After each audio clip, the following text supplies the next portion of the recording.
Dimulai dari sini, saya merasa bahwa sukses bukan lagi cuma sekedar angan-angan. Dimulai dari sini, saya mulai bertemu dan mempelajari ilmu ekonomi dan bisnis dari dosen-dosen yang profesional dan dosen-dosen yang benar-benar ahli di bidang ekonomi dan bisnis. Dimulai dari sini, saya diajarkan bagaimana menjadi seorang pebisnis yang handal dan terampil. Dimulai dari sini, saya mulai mengerti bagaimana merencanakan sebuah plan agar dapat direalisasikan dengan baik. Selain itu, dimulai dari sini, saya mulai mengerti bagaimana kesulitannya untuk menjadi seorang owner perusahaan yang harus mempertahankan, mengembangkan daripada usaha ini. Apalagi di tengah-tengah persaingan yang berat, dan lagi saya juga merintis karir sebagai karyawan Bank Jateng. Jadi dalam situasi ini saya harus berusaha dua-duanya, karir yang sukses dan usaha yang sukses pula. Sukses bagi saya sih adalah apa yang kita inginkan, apa yang kita cita-citakan bisa tercapai. Tidak mudah sih memang kalau mengingat banyak hal yang telah saya lalui baik suka maupun duka. Kadang teringat sih masa-masa kuliah saat bagaimana saya berjuang hingga menjadi seperti sekarang ini. Peningkatan skill dan kompetensi diasah melalui pelatihan-pelatihan dan praktikum-praktikum di kampus yang sangat berguna sekali untuk perkembangan karir saya saat ini. Itu menjadi bekal yang sangat berharga untuk saya bisa menjadi sukses. Kegiatan kemahasiswaan memupuk percaya diri saya sehingga menjadi bekal saya dalam berkarya di dunia kerja. Pendidikan di sini sangat berkualitas, mulai dari dosen, fasilitas pembelajaran, tidak heran akreditasinya bagus. Sukses kami dimulai dari sini. Sukses kami dimulai dari sini. Sukses kami dimulai dari sini.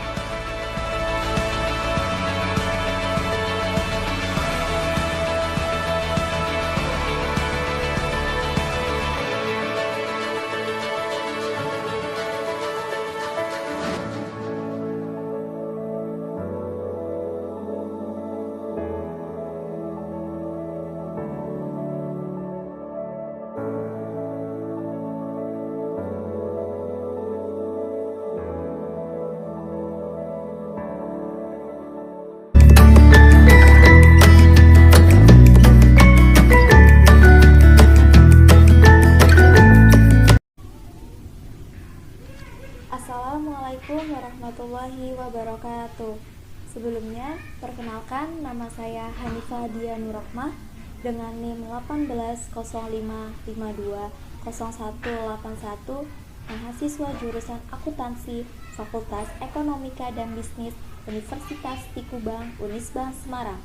Tujuan saya membuat video di kesempatan kali ini adalah untuk memenuhi tugas UTS Audit Bank yang diampu oleh Bapak Arif Himawan Dwi Nugroho, SE, AKT, MM, CA, CPA dengan materi seputar SKY atau Satuan Kerja Audit Intern Bank dan Manajemen Risiko Bank.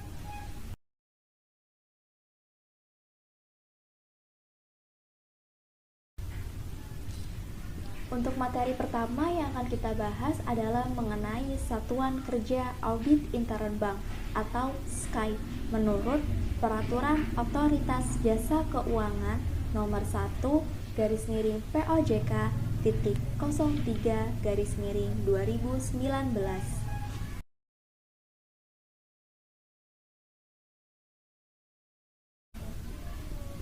Dengan pokok pembahasan SKY yaitu ada pengertian SKY, yang kedua ada permasalahan bank, yang ketiga ada peran dan fungsi SKY, yang keempat ada ruang lingkup pengendalian intern bank, yang kelima ada tugas pokok SKY, dan yang keenam ada wewenang SKY.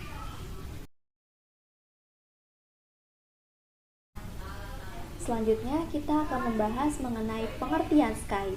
SKY atau Satuan Kerja Audit Intern adalah unit kerja dalam bank yang menjalankan fungsi audit intern. Yang kedua, tentang permasalahan yang timbul dalam industri perbankan. Di antaranya ada 5 permasalahan.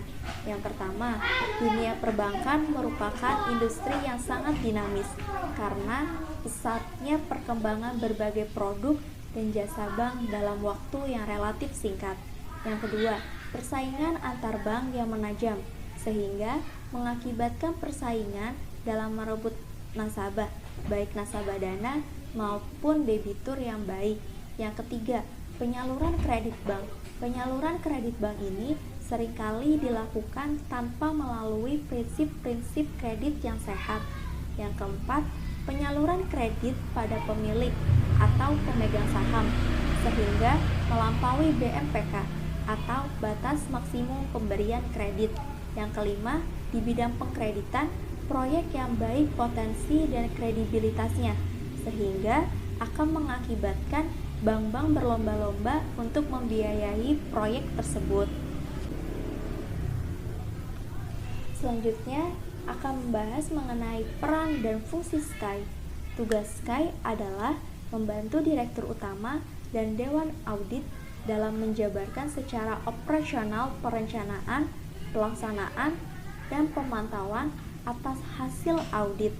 Dalam melaksanakan hal ini, auditor intern mewakili pandangan dan kepentingan profesinya dengan membuat analisis dan penilaian di bidang keuangan, akuntansi, operasional, dan kegiatan lainnya melalui perencanaan secara dan pemantauan secara, serta memberikan saran, perbaikan, dan informasi yang objektif tentang kegiatan yang direview kepada semua tingkatan manajemen.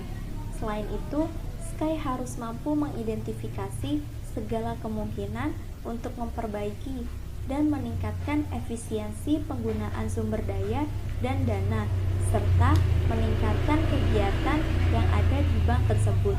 Tuntutan yang demikian tinggi dan fungsi tugas SKAI menggambarkan bahwa peran SKAI sangat diharapkan dalam mendorong lahirnya bank yang sehat, sehingga kualitas sumber daya SKAI harus padan dengan tuntutan tersebut. Selanjutnya, kita akan membahas mengenai ruang lingkup pengendalian intern bank. Struktur pengendalian intern bank ini terdiri dari yang pertama, kebijakan, yang kedua, organisasi, yang ketiga, prosedur, yang keempat, metode, dan yang kelima, ketentuan yang terkoordinasi yang dianut dalam satuan usaha. Struktur pengendalian intern ini bertujuan untuk yang pertama, mengamankan harta kekayaan, yang kedua, meyakinkan akurasi dan kehandalan data akuntansi, yang ketiga, mengoptimalkan pemanfaatan sumber daya secara ekonomis dan efisien, serta mendorong ditaatinya kebijakan manajemen yang telah digariskan. Dan yang keempat, dalam usaha perbankan yang melibatkan dana dari masyarakat luas. Ruang lingkup pengendalian intern bank meliputi juga aspek-aspek yang mampu menjamin keamanan dana yang disimpan oleh masyarakat dan pihak ketiga lainnya. Yang kelima, tugas pokok SKAI. Tugas pokok SKAI ini terdiri dari 4 tugas pokok. Yang pertama, membantu tugas Direktur Utama dan Dewan Komisaris dalam melakukan pengawasan dengan cara menjabarkan secara operasional baik perencanaan, pelaksanaan, maupun pemantauan hasil audit. Yang kedua, membuat analisis dan penilaian di bidang keuangan, akuntansi, operasional, dan kegiatan lainnya melalui hasil audit. Yang ketiga, mengidentifikasi segala kemungkinan untuk memperbaiki dan meningkatkan efisiensi penggunaan sumber daya dan dana. Dan yang keempat, memberikan saran perbaikan dan informasi yang objektif tentang kegiatan yang diperiksa pada semua tingkatan manajemen. Dan materi terakhir yang akan kita bahas dalam materi SKAI atau Satuan Kerja Audit Intern Bank adalah wewenang SKAI. Wewenang SKAI ini terdiri dari 5 wewenang. Yang pertama, mengakses seluruh informasi yang relevan tentang bank terkait dengan tugas dan fungsi SKY. Yang kedua, melakukan komunikasi secara langsung dengan direksi, dewan komisaris, dan komite audit, serta dewan pengawas syariah bagi bank umum syariah dan bank umum konvensional yang memiliki unit usaha syariah. Yang ketiga, melakukan koordinasi kegiatan dengan auditor ekstern. Yang keempat, menyelenggarakan rapat secara berkala dan insidental dengan direksi, dewan komisaris, dan komite audit, serta dewan pengawas syariah bagi bank umum syariah dan bank umum konvensional yang memiliki unit usaha syariah. Dan yang kelima atau yang terakhir yaitu mengikuti rapat yang bersifat strategis. Sekian pembahasan mengenai satuan kerja audit intern bank. Selanjutnya kita akan masuk ke materi berikutnya ya. Terima kasih.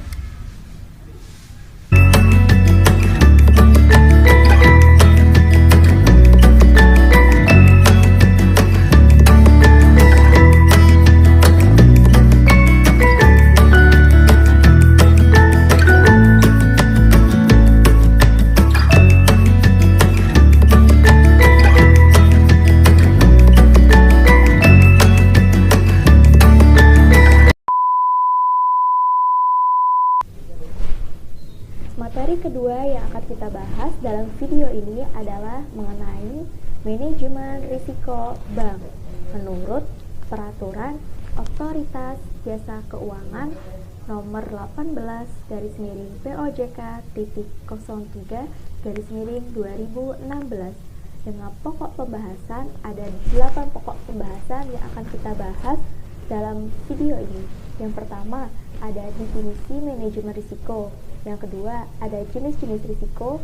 Yang ketiga, ada ruang lingkup manajemen risiko. Yang keempat, ada sistem pengendalian. Yang kelima, ada kebijakan manajemen risiko. Yang keenam, ada wewenang dan tanggung jawab direksi. Yang ketujuh, ada wewenang dan tanggung jawab dewan komisaris. Dan yang terakhir atau yang kedelapan yaitu wewenang dan tanggung jawab komite manajemen risiko.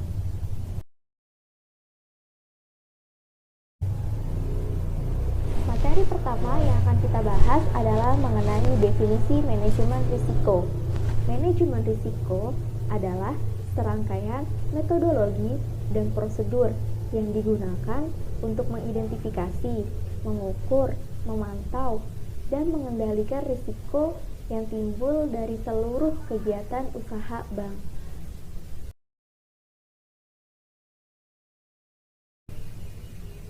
Selanjutnya, materi kedua yaitu mengenai jenis-jenis risiko. Jenis-jenis risiko ini dibagi menjadi 8 jenis risiko. Yang pertama, ada risiko kredit. Risiko kredit ini sebagai akibat karena kegagalan pihak lain dalam memenuhi kewajiban kepada bank, termasuk risiko kredit akibat kegagalan debitur, risiko konsentrasi kredit, counterparty credit risk, dan settlement risk. Yang kedua yaitu risiko pasar. Risiko pasar ini terjadi pada posisi neraca dan rekening administratif, termasuk transaksi derivatif akibat perubahan secara keseluruhan dari kondisi pasar, termasuk risiko perubahan harga option. Yang ketiga ada risiko likuiditas. Risiko likuiditas ini sebagai akibat karena ketidakmampuan bank untuk memenuhi kewajiban yang jatuh tempo dari sumber pendanaan arus kas dan atau dari aset likuid berkualitas tinggi yang dapat diagunkan tanpa mengganggu aktivitas dan kondisi keuangan bank. Yang keempat yaitu risiko operasional. Risiko operasional ini akibat karena ketidakcukupan dan atau tidak berfungsinya proses internal, kesalahan manusia, kegagalan sistem, dan atau adanya kejadian-kejadian eksternal yang mempengaruhi operasional bank. Dan yang kelima yaitu mengenai risiko kepatuhan. Risiko kepatuhan ini akibat karena bank tidak mematuhi dan atau tidak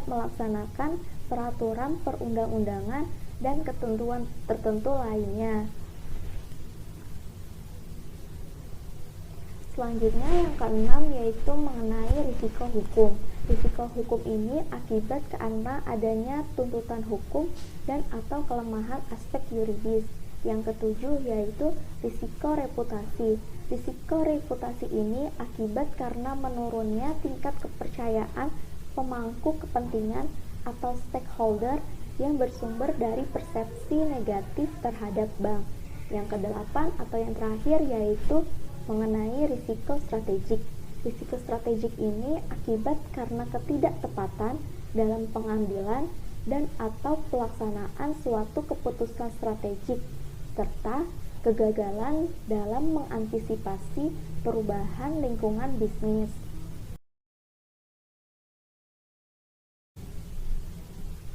Yang ketiga yang akan kita bahas yaitu mengenai ruang lingkup manajemen risiko. Dalam pasal 2 ayat 1 menjelaskan bahwa bank wajib menerapkan manajemen risiko secara efektif baik untuk bank secara individu maupun untuk bank secara konsolidasi dengan perusahaan anak. Sedangkan ayat 2 menerangkan bahwa penerapan manajemen risiko sebagaimana yang dimaksud dalam pasal 2 ayat 1 paling sedikit mencangkup 4 poin penting. Yang pertama yaitu pengawasan aktif direksi dan dewan komisaris. Yang kedua, kecukupan kebijakan dan prosedur manajemen risiko serta penetapan limit risiko. Yang ketiga, yaitu kecukupan proses identifikasi, pengukuran, pemantauan, dan pengendalian risiko serta sistem informasi manajemen risiko. Yang keempat, yaitu sistem pengendalian intern yang menyeluruh. Sedangkan dalam pasal 3 menjelaskan bahwa penerapan manajemen risiko sebagaimana yang dimaksud dalam pasal 2 wajib disesuaikan dengan tujuan, kebijakan usaha, ukuran, dan kompleksitas usaha, serta kemampuan yang dimiliki oleh masing-masing bank.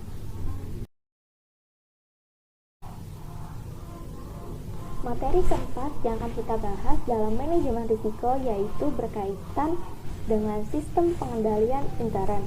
Menurut pasal 14 ayat 2, sistem pengendalian intern ini dibagi menjadi 4. Yang pertama, kepatuhan terhadap peraturan dan perundang-undangan, serta kebijakan atau ketentuan intern bank. Yang kedua, tersedianya informasi keuangan dan manajemen yang lengkap, akurat, tepat guna, dan tepat waktu. Yang ketiga yaitu efektivitas dan efisiensi dalam kegiatan operasional. Yang keempat yaitu efektivitas budaya risiko atau risk culture pada organisasi bank secara menyeluruh.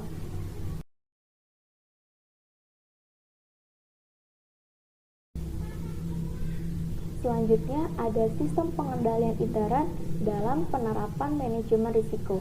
Sistem pengendalian intern dalam penerapan manajemen risiko ini dibagi menjadi 10 poin. Yang pertama, kesesuaian sistem pengendalian intern dengan jenis dan tingkat risiko yang melekat pada kegiatan usaha bank. Yang kedua, penetapan wewenang dan tanggung jawab untuk pemantauan kepatuhan kebijakan dan prosedur manajemen risiko, serta penetapan limit risiko. Yang ketiga yaitu penetapan jalur pelaporan dan pemisahan fungsi yang jelas dari satuan kerja operasional kepada satuan kerja yang melaksanakan fungsi pengendalian. Yang keempat yaitu struktur organisasi yang menggambarkan secara jelas kegiatan usaha bank. Yang kelima yaitu pelaporan keuangan dan kegiatan operasional yang akurat dan tepat waktu. Yang keenam yaitu kecukupan prosedur untuk memastikan kepatuhan bank terhadap ketentuan dan perundang-undangan yang ada. Selanjutnya yang ketujuh yaitu kaji ulang yang efektif, independen, dan objektif terhadap prosedur penilaian kegiatan operasional bank. Yang kedelapan yaitu pengujian dan kaji ulang yang memadai terhadap sistem informasi manajemen risiko. Yang kesembilan yaitu dokumentasi secara lengkap dan memadai terhadap prosedur operasional, cakupan, temuan audit, serta tanggapan pengurus bank berdasarkan hasil audit. Dan yang terakhir atau yang ke-10 yaitu verifikasi dan kaji ulang secara berkala dan berkesinambungan terhadap penanganan kelemahan bank yang bersifat material dan tindakan pengurus bank untuk memperbaiki penyimpangan yang terjadi.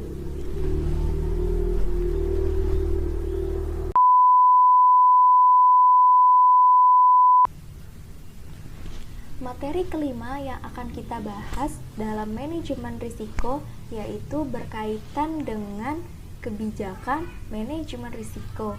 Kebijakan manajemen risiko itu sendiri terdiri dari kurang lebih ada 6 kebijakan. Yang pertama yaitu penetapan risiko yang terkait dengan produk dan transaksi perbankan. Yang kedua yaitu penetapan penggunaan metode pengukuran dan sistem informasi manajemen risiko. Yang ketiga yaitu penentuan limit dan penetapan toleransi risiko. Yang keempat yaitu penetapan penilaian peringkat risiko. Yang kelima yaitu penyusunan rencana darurat atau contingency plan dalam kondisi terburuk atau worst case scenario. Dan yang keenam atau yang terakhir dalam kebijakan manajemen risiko adalah penetapan sistem pengendalian intern dalam penerapan manajemen risiko. Selanjutnya, poin keenam yang akan kita bahas dalam manajemen risiko adalah wewenang dan tanggung jawab direksi. Wewenang dan tanggung jawab direksi sendiri kurang lebih ada 5 wewenang dan tanggung jawab. Yang pertama, menyusun kebijakan dan strategi manajemen risiko secara tertulis dan komprehensif. Yang kedua, bertanggung jawab atas pelaksanaan kebijakan manajemen risiko, exposure risiko yang diambil oleh bank secara keseluruhan. Yang ketiga yaitu mengevaluasi dan memutuskan transaksi yang memerlukan persetujuan direksi. Yang keempat yaitu mengembangkan budaya manajemen risiko pada seluruh jenjang organisasi. Yang kelima yaitu memastikan peningkatan kompetensi sumber daya manusia yang terkait dengan manajemen risiko.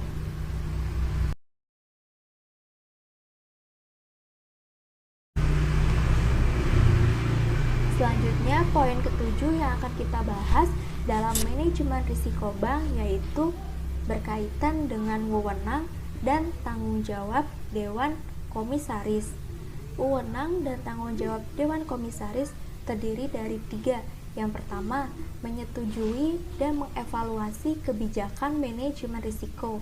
Yang kedua, yaitu mengevaluasi pertanggungjawaban direksi atas pelaksanaan kebijakan manajemen risiko.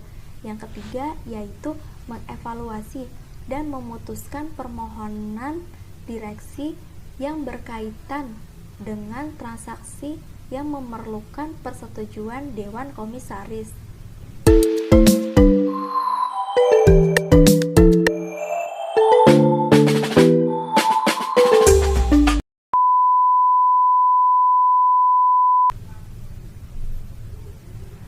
Selanjutnya, poin terakhir yang akan kita bahas dalam materi manajemen risiko bank yaitu berkaitan dengan wewenang dan tanggung jawab Komite Manajemen Risiko, yang dimana wewenang dan tanggung jawab Komite Manajemen Risiko ini terdiri dari 3 poin utama. Yang pertama, penyusunan kebijakan, strategi, dan pedoman penerapan manajemen risiko. Yang kedua, yaitu perbaikan atau penyempurnaan pelaksanaan manajemen risiko berdasarkan hasil evaluasi pelaksanaan manajemen risiko. Yang ketiga, yaitu penetapan hal-hal yang terkait dengan keputusan bisnis yang menyimpang dari prosedur normal. Sekian pembahasan mengenai manajemen risiko bank menurut Peraturan Otoritas Jasa Keuangan Nomor 18/POJK.03/2016. Terima kasih.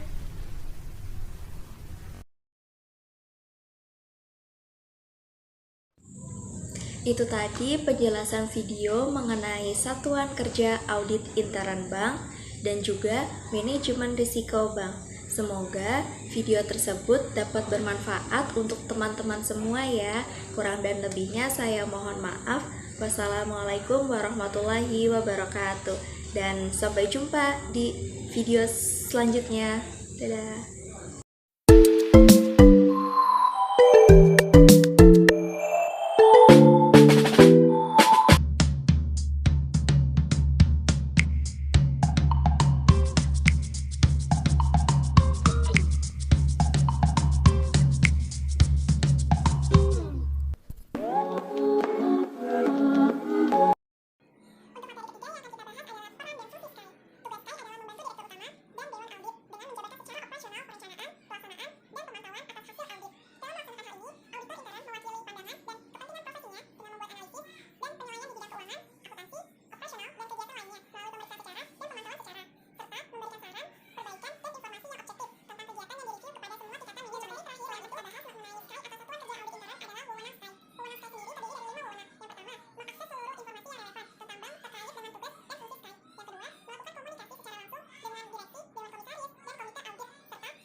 Yaitu berkaitan dengan kebijakan manajemen risiko.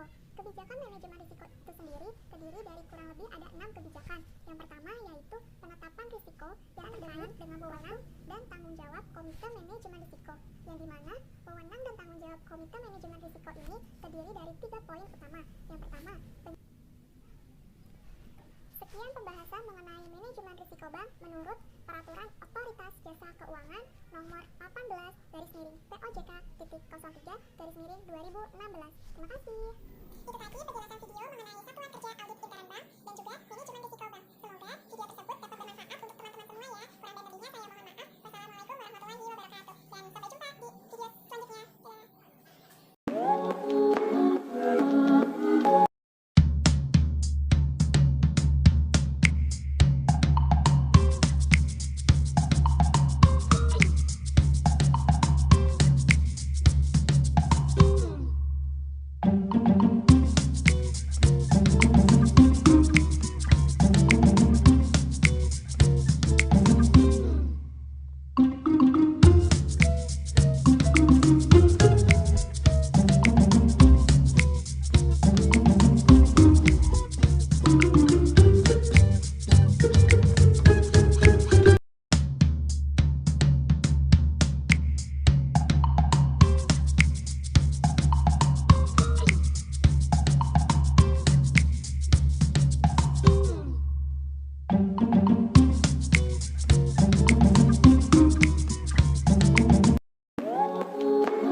Dimulai dari sini, saya merasa bahwa sukses bukan lagi cuma sekedar angan-angan. Dimulai dari sini, saya mulai bertemu dan mempelajari ilmu ekonomi dan bisnis dari dosen-dosen yang profesional dan dosen-dosen yang benar-benar ahli di bidang ekonomi dan bisnis. Dimulai dari sini, saya diajarkan bagaimana menjadi seorang pebisnis yang handal dan terampil. Dimulai dari sini, saya mulai mengerti bagaimana merencanakan sebuah plan agar dapat direalisasikan dengan baik.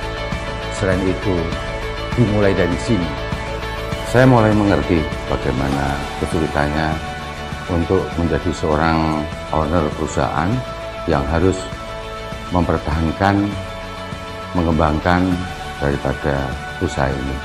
Apalagi di tengah-tengah persaingan yang berat, dan lagi saya juga merintis karir sebagai karyawan Bank Jateng. Jadi dalam situasi ini saya harus berusaha dua-duanya, karir yang sukses dan usaha yang sukses pula. Sukses bagi saya sih adalah apa yang kita inginkan, apa yang kita cita-citakan bisa tercapai. Tidak mudah sih memang kalau mengingat banyak hal yang telah saya lalui baik suka maupun duka. Kadang teringat sih masa-masa kuliah saat bagaimana saya berjuang hingga menjadi seperti sekarang ini. Peningkatan skill dan kompetensi diasah melalui pelatihan-pelatihan dan praktikum-praktikum di kampus yang sangat berguna sekali untuk perkembangan karir saya saat ini. Itu menjadi bekal yang sangat berharga untuk saya bisa menjadi sukses. Kegiatan kemahasiswaan memupuk percaya diri saya sehingga menjadi bekal saya dalam berkarya di dunia kerja. Pendidikan di sini sangat berkualitas, mulai dari dosen, fasilitas pembelajaran, tidak heran akreditasinya bagus. Sukses kami dimulai dari sini. Sukses kami dimulai dari sini. Sukses kami dimulai dari sini.